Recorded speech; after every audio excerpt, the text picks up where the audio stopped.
All right there now, y'all. It's your boy, the Toothless Wonder, aka Foul Shotton, reporting live from the Bamboozled Again News Network. And that's why I call it the Bamboozled Again News Network, to cover bamboozlements that end up duping the people. I'm something of a watchman on the wall, if you will. You know what I'm saying? Warning the people of what is to come. And I got plenty of material, because damn near everything here in Babylon is a bamboozlement. At this point, unless you just completely sold out to a crumbling system, or decide not, or just blind faith that the people who have shown their inability to manage various agencies, so on and so forth, if you want to put your faith and trust in them, that's on you, cuz.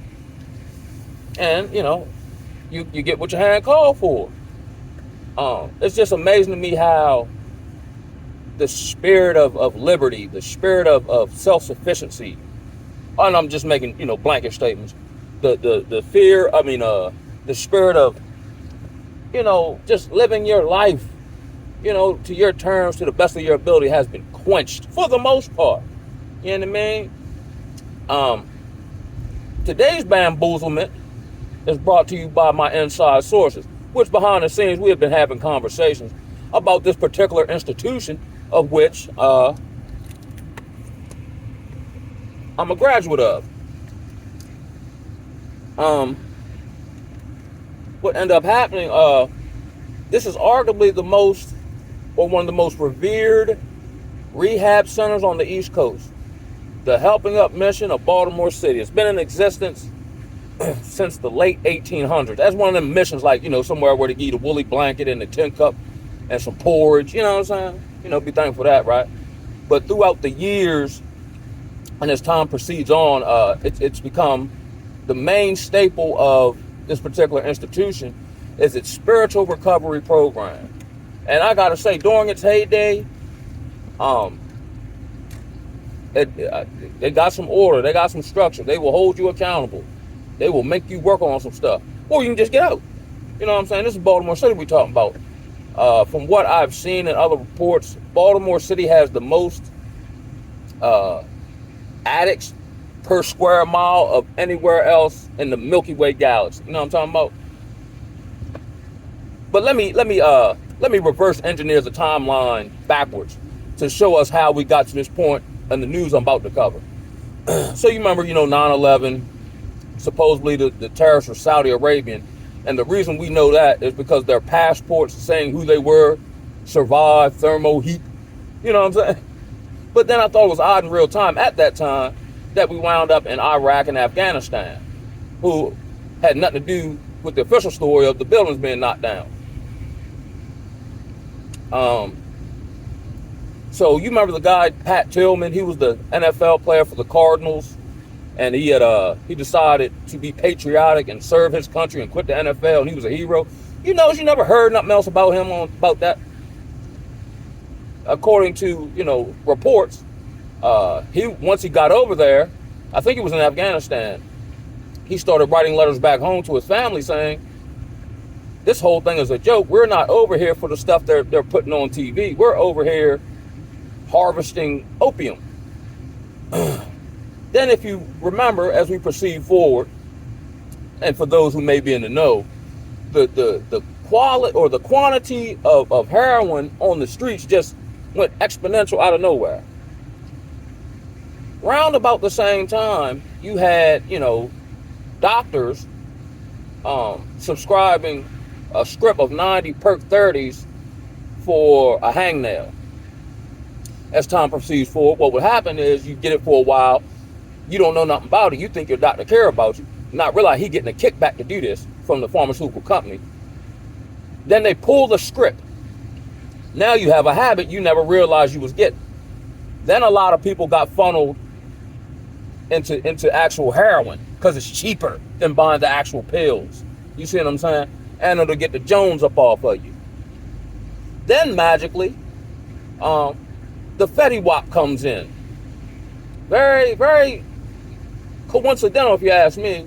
And then what we have is a lot of times, which end up making the news and created this public health crisis, as they would call it, was, you know, our Caucasian brothers and sisters dying or overdosing from opioids laced with fentanyl.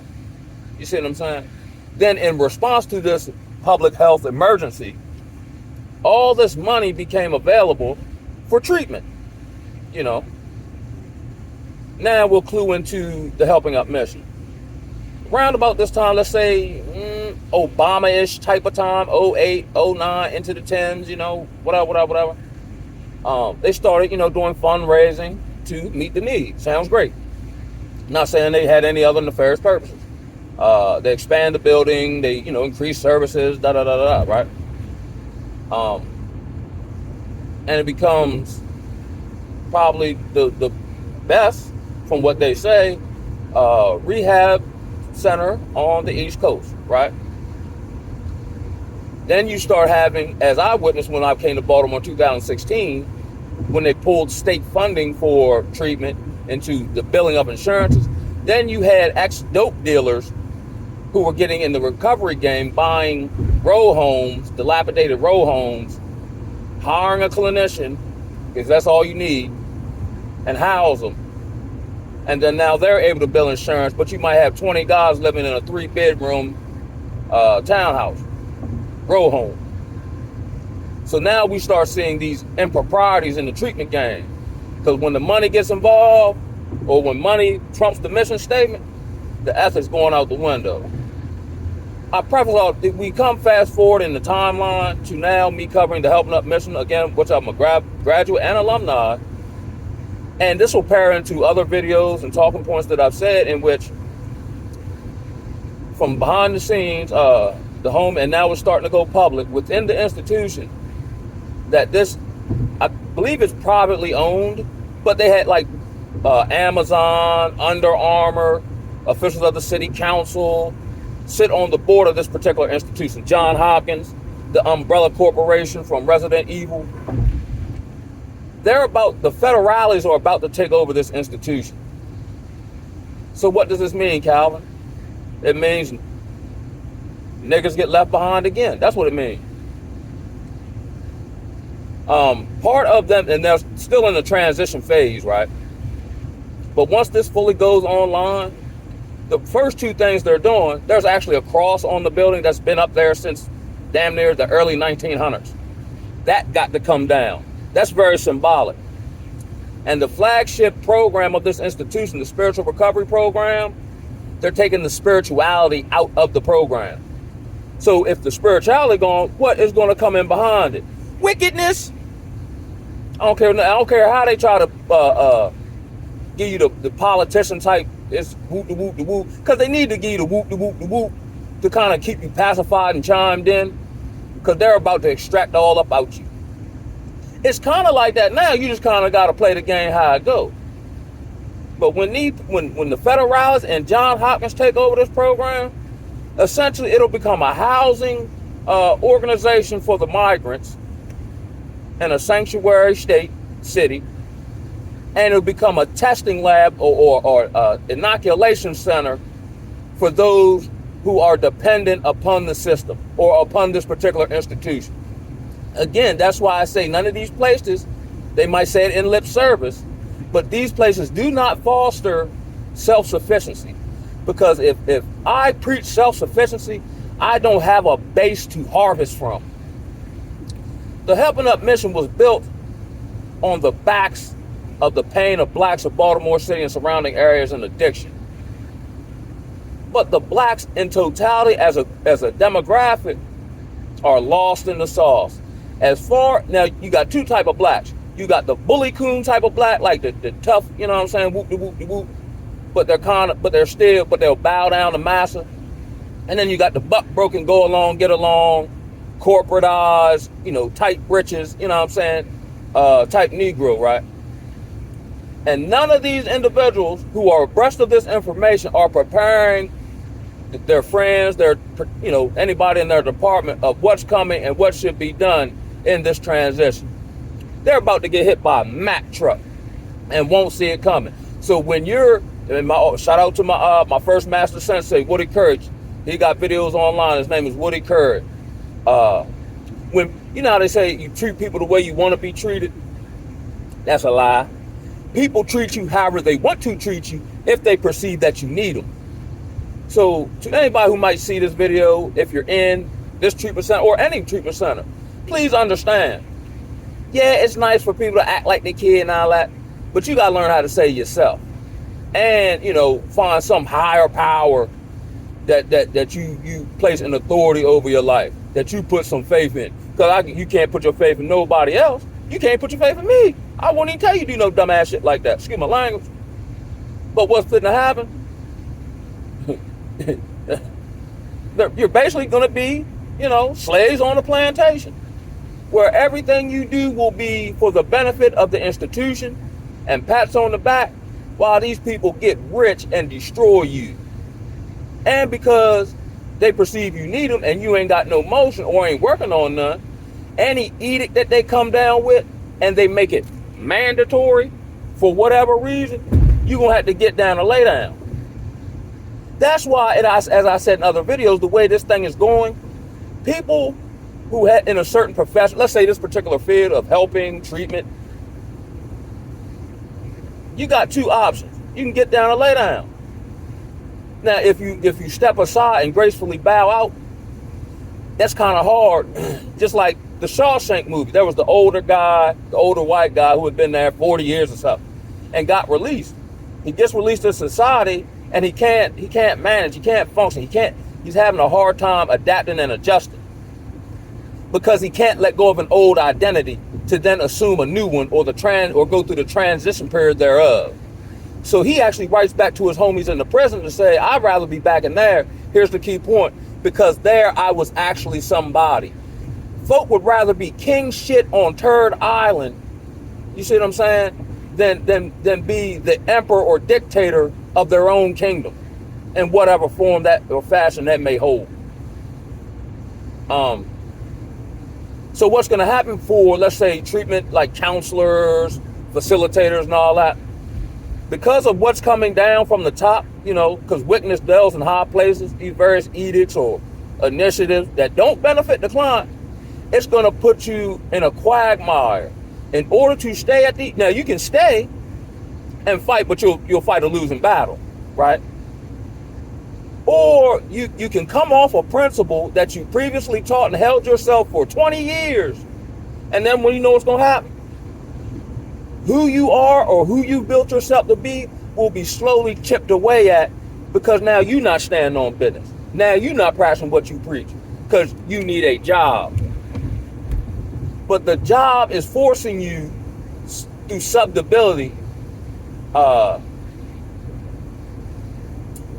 It's forcing you through subdebility to come off of principles that you once held. So now you'll no longer be who you are or who you were in a bad way, to the point where you're a shell of your former self to hold on to a title or how others esteem you, which ain't real. You see what I'm saying? It's get down, and this is proliferating society. So what you gonna do? This whole treatment thing or anything like that is actually meant for you to deal with whatever and go on. Or I'll give you another one that another one of my counselors gave me. This whole thing isn't about what you can gain. It's actually what you have the power to let go of. Now I might do it. Because normally I'm more of an extreme individual. So finding middle ground is kind of hard for me. I've gotten a whole lot better with it. But either I'm ice cold or I'm a blazing inferno. Either it's feast or famine with me. Either I'm on or I'm off. You see what I'm saying? They slow cooking everybody. Now name one thing the federal government manages in a upstanding kind of way. But again, here's where the duping's coming in at, because typically, and I've been in a situation like this before in Baltimore, so I know all the telltale signs. When the transition is happening and it don't benefit the people, they keep it hush-hush for the longest, but you'll start seeing changes in the environment, changes in the vibration of the place. You'll start seeing, changes in leadership. You see what I'm saying? You'll start seeing people get fired or demoted who shouldn't be fired or demoted. And then you'll see people who rise up the ranks who ain't got no business. Just like in politics. They're not in this position for you to see them because they have a great character. They're in this position because they've shown us the ability to do what we want them to do, which is dupe you. My brain feels disrespected when they come out and just, with this whatever, like I can't read the writing on the wall. But hey, I mean, they've kind of, I don't know how they've done this. Maybe it's, well, I know it's spiritual, but through ideological subversion, they've quenched the fire for life, the fire to stand for what's right in the face of overwhelming odds. Does anybody nowadays desire to be great? Like in the sense of humanity, not great finance. I mean, that's great too, financially on a skill set. I'm talking about be a great individual. I'm talking about be a warrior out here. You know what I'm saying? Or have they broken society to the point where nobody desires to have any kind of gladiator or Spartan kind of essence with them? You know what I'm saying? I don't even think I can win, but my honor demands that I wage war. You know what I mean? Again, idols have become rivals. And I mean, I get it. Everybody need a job, and everybody's personal situation different. Principles, so on and so forth. But how do you put up with this? If I know this is coming, and I know it's going to negatively affect those that I'm servicing, I could even see not hollering out from the hills, but hey, cuz, hey, yo, come here real quick, cuz, this shit ready to go something terrible in about 6 months. Make sure you coming up with a plan, cuz. Hey, tell your mans and them, we'd rather stay on the plantation. And I'll be honest, bro. And not that everybody gotta be like me, but goddamn, everybody gotta have some with them. You know what I'm saying? Talking all this fight, this, that, and the third. Then when it's time to fight, time to stand up, everybody's sitting down and all you hear is crickets. And these same people who will portray XYZ to you, when they see you do it, they be the first one try to throw you to the wolves so they can get an extra piece of cornbread and some butter beans. You know what I'm saying? It's gonna be terrible. In alignment with the election. And then Baltimore's probably one of the most corrupt cities anyway. These people built according to them, a $70 to $80 million women's facility, right? Raised up all kind of money, like the church building fund. And there might be 13 women in this particular institution. I think the joint damn near got a helicopter pad. And they got 13 women in an $80 million building fund project. You don't think no money got slid in somebody's pockets? You wildin'. And then after it was built, the CEO, man, he stepped down. You know what I'm saying? Let me just run this last play and get out the game. You know what I'm saying? Before I gracefully bow out. You know what I'm saying? The whole leadership is different. Man, here's what's crazy. Negroes getting left behind, right? On King David. But the Hispanics are running circles around the joint. They're establishing themselves in the building as they should, and they're establishing themselves outside of the building. They're creating businesses outside the building. They're sending a liaison of Hispanics to Florida to set up shop. Now, mind you, we got a main man, show enough homie that sit on the board who rubs shoulders and in confides with the people on the board of directors, such as your Under Armour folk, your John Hopkins folk, your Amazon folk. So I asked through backdoor channels, and he does a meeting on Friday night. So outside of talking this recovery shit, yeah, cool. What is his plan for the black delegation? First of all, ain't nobody got the balls to ask him. How you don't have the balls to ask the leader where are we getting led to? He ain't got no plan. That's the reason why he sit there, to pacify and be the token Negro. And he will go, he's not going to fight nobody. He's like, no, this ain't principally right. Nah, we got to do this. He not finna do that. He just want the title. He's happy boss picked him. He says, well, he been blocked. And I've been seeing, well, not that particular move, but when I was there, I said, man, them white folk like you, cuz. So I used to like those like little ideas is where he would just shut it down. You know what I mean? Yo, we like being slaves, yo. We that's why I can't get along with most Negroes in conversation. Cause my brain and my ideas are outside the box. You know what I'm saying? Where's the ingenuity? Where's the creativity? Where's the real progressive ideas? You know what I'm saying? That will actually push us as a people forward. We don't care nothing about that. We cool with food stamps. We cool with the white man managing our lives. You know what I'm saying? We cool with selling out and getting a position in his kingdom and doing his bidding. Meanwhile, he down in Florida. You know what I'm saying? No, man. Nah, cuz. And then, you know, and anybody knows this in the treatment world, like if you kind of get on your own campaign, you run your own, not run your own program, but you got your own vision for your life, don't expect no whole bunch of support. They'll hate on you, they'll talk down on you, you know what I'm saying? The same people, you know what I'm saying, that talk down on you and you start making moves, unless you click into them, they'll hate on you when they see you. Because they trying to figure out how are you staying clean in free society while somebody telling you what to do. Because I'm a man, that's why. I don't need nobody telling me what to do.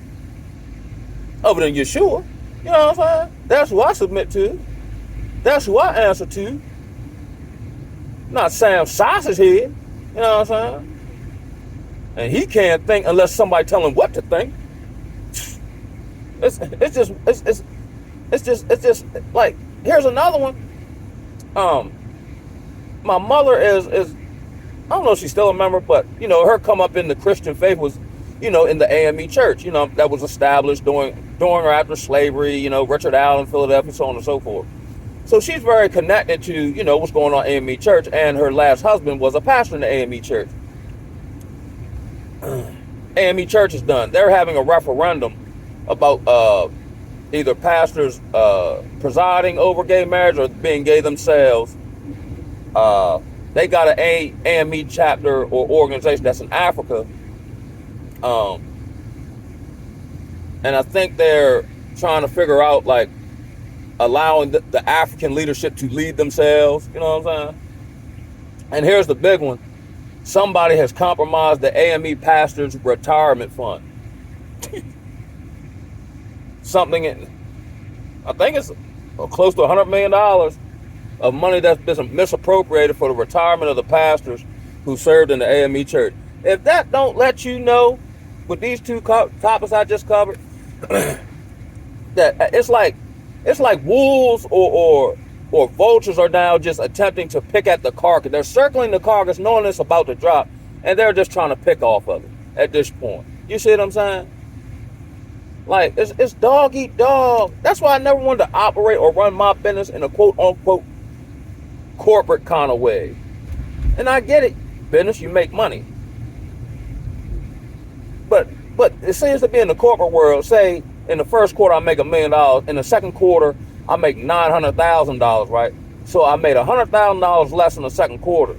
They act like the company ready to go out of business, and they need to start doing all this trimming fat and cutting the workers' pay.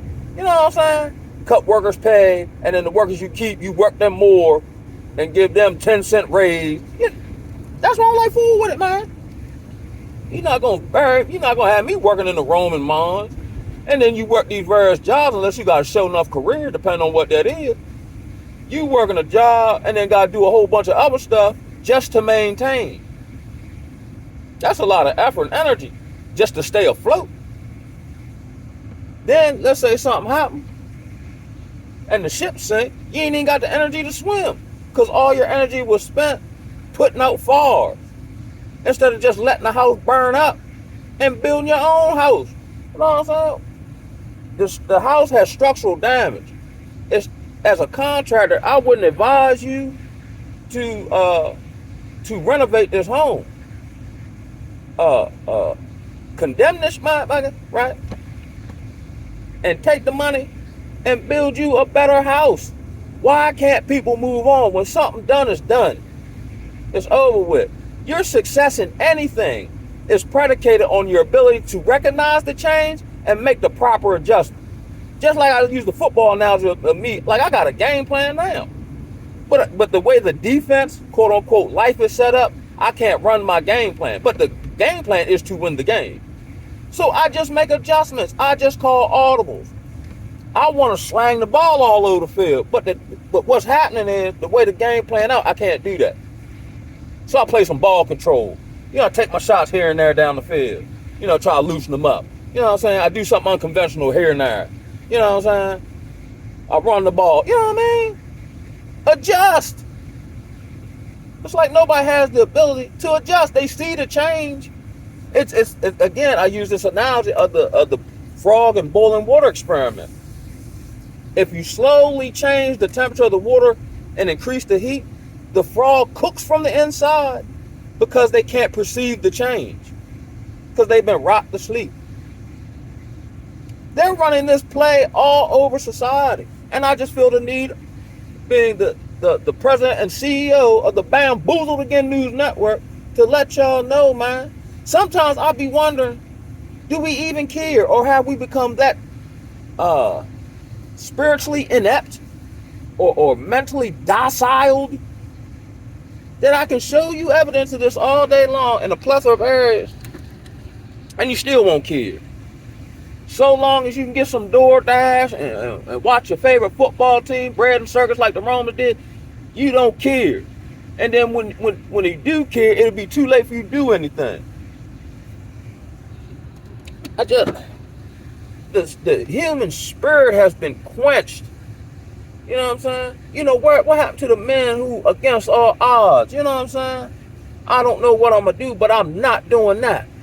That's why I see why, to some degree, women don't respect us. Because they don't see us stand on nothing. They don't see us fight the good fight. They don't see us lead properly. You know what I'm saying? All she got to do is offer you some boxing, and all your principles gone out the window. You know what I mean? Shit crazy, man. Make me mad, Joe. Not that this affect any of me. It make me mad seeing it. But yes, the Helping Up mission in Baltimore City is going federal. The end of an era, y'all. Let us mourn for those still behind enemy lines. I wish them Godspeed. I'm signing off. Ooh, oh!